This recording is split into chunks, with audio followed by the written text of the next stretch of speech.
বানাচ্ছি ছোলে ভাটুরের সেই ছোলেটা। তো চলুন দোকানের স্টাইলে কিভাবে ছোলে ভাটুরের ছোলেটা বানানো যায় দেখে নিই। Let's get started.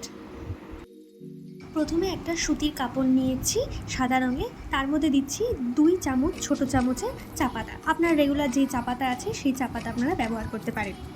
এরপর এক এক করে সব উপকরণ দিয়ে দিচ্ছি। দেব হাফ চামচের মতন আমি গোটা জিরে, হাফ চামচেরই মতন দিচ্ছি মৌরি, আর হাফ চামচ থেকে একটু বেশি দিচ্ছি গোটা ধনে। তারপর দেব 3-4টে লবঙ্গ, গোটা লবঙ্গ। তারপর দিচ্ছি 3টে হচ্ছে ছোট এলাচ, আমি বড় এলাচে ব্যবহার করছি না, ছোট এলাচ দিচ্ছি। আর 2টো ছোট করে দারচিনি টুকরো আমি এখানে দিয়ে দিচ্ছি। তারপর দিচ্ছি একটা তেজপাতাকে আমি 2 ভাগ করে নিয়েছি।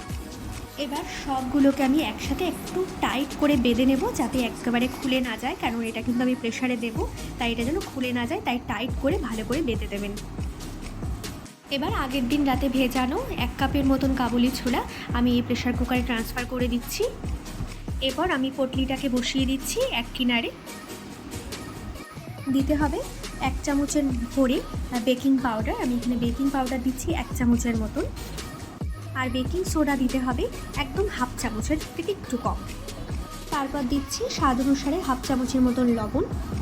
পটলিটা যাতে ভালো মতন ডুবে যায় সেই পরিমাণ আমি জলটা দিচ্ছি, যা ডুবে গেলেই কিন্তু ফ্লেভারটা থাকবে, তাই পটলিটা যেন ডুবে যায়।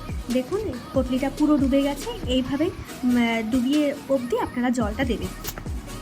এবার ঢাকনা লাগিয়ে যতক্ষণ না সিদ্ধ হচ্ছে ততক্ষণ আপনারা সিটি দেবেন। আমি এখানে 5টা সিটি দিচ্ছি। তারপর আমি কড়াইতে তেল গরম করে নিচ্ছি।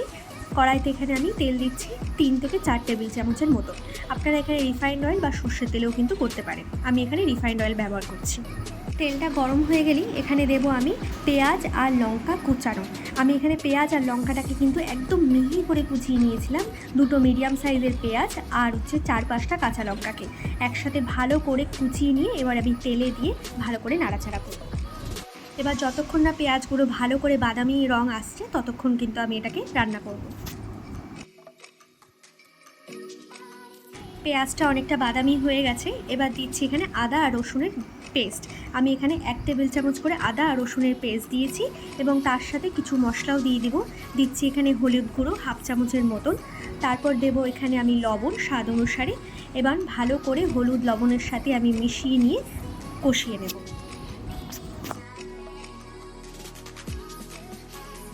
দেখুন আদা রসুনের সাথে ভালো মতন কষে গেছে, তেলেও কিন্তু বেরিয়ে এসেছে। এবার দিচ্ছি আমি টমেটো পেস্ট। আমি এখানে একটা বড় সাইজের টমেটোটাকে অল্প একটু জল দিয়ে পেস্ট বানিয়ে নিয়েছিলাম, সেটা দিয়ে দিচ্ছি এবং টমেটোর কাঁচা গন্ধ যাওয়া অবধি কিন্তু আমি এটাকে রান্না করব। এরই মাঝে দিয়ে দেব কাশ্মীরি লঙ্কার গুঁড়ো 1 টেবিল চামচের মতন আর হাফ চামচের মতন গোলমরিচের গুঁড়ো। এবার সব কিছু মিলিয়ে আবারও আমি একটু কষিয়ে নেব 3-4 মিনিটের জন্য।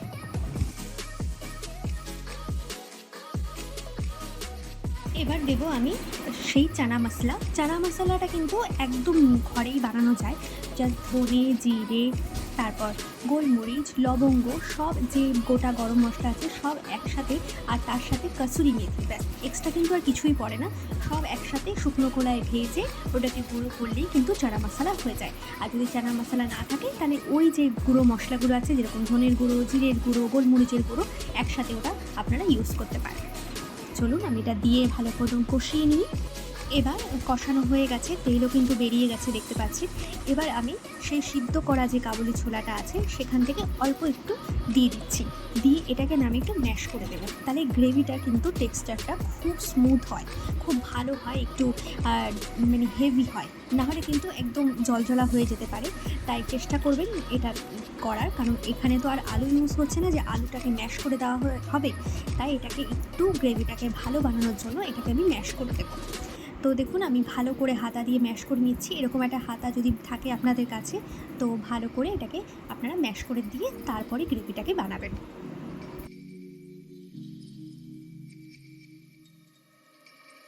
ভালো করে আমি ম্যাশ করে নিয়েছি।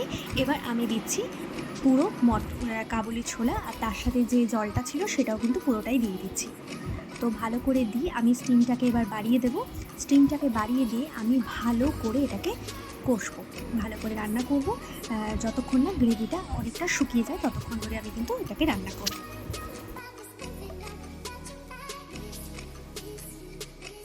20 থেকে 15 মিনিট ভালো করে আমি এটা কষিয়ে নিয়েছিলাম।